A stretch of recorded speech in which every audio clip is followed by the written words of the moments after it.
నమస్తే, నేను మీ డాక్టర్ పద్మలత యారాసి మాతృత్వ ఫర్టిలిటీ సెంటర్ ప్రొద్దుటూరు. ఇవాళ ఒక పేషెంట్ యూఎస్ నుంచి వచ్చారండి. ఐవీఎఫ్ చేయించుకోవడానికి వచ్చారు. వచ్చిన వెంటనే ఆవిడ, మేడం నాకు 50 డేసే నాకు వీసా టైం ఉంది మేడం, ఈ లోపల నాకు అన్నీ అయిపోవాలా, నాకు ఎంబ్రియో అంటే ఓవం పికప్ ఎంబ్రియో ట్రాన్స్ఫర్ అన్నీ అయిపోవాలా మేడం, మీరు నాకు చేసి ఇచ్చేసేసేయండి మేడం అని వచ్చారనమాట. ఇది చాలా కష్టం అండి. అందరూ అర్థం చేసుకోవాల్సిన విషయం ఏమంటే ప్రతి దానికి ఒక ప్రొసీజర్ అనేది ఉంటుంది.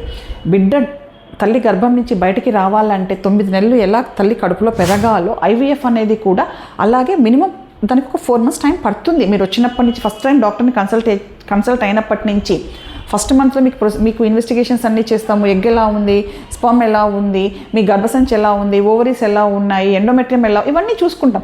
సెకండ్ మంత్లో మీకు ఇంజెక్షన్స్ ఇచ్చి ఎగ్ని బయటకు తీసి స్పర్మ్తో ఫర్టిలైజ్ చేసి ఎంబ్రియోస్ రెడీ చేసుకుంటాం.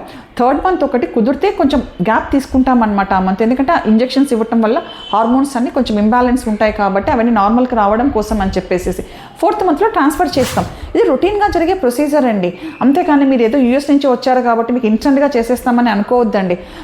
నాకు యూఎస్ నుంచి వచ్చే క్లయింట్స్ అందరూ కూడా ఈ మధ్యన అలాగే అడుగుతున్నారండి. దయచేసి నా రిక్వెస్ట్ ఏమనంటే యూఎస్ నుంచి వచ్చే పేషెంట్స్కి కనీసం మీరు ఒక 6 months గ్యాప్ తీసుకొని రండి మీరు ఐవీఎఫ్ ట్రీట్మెంట్కి వచ్చే పాట అయితే. Thank you.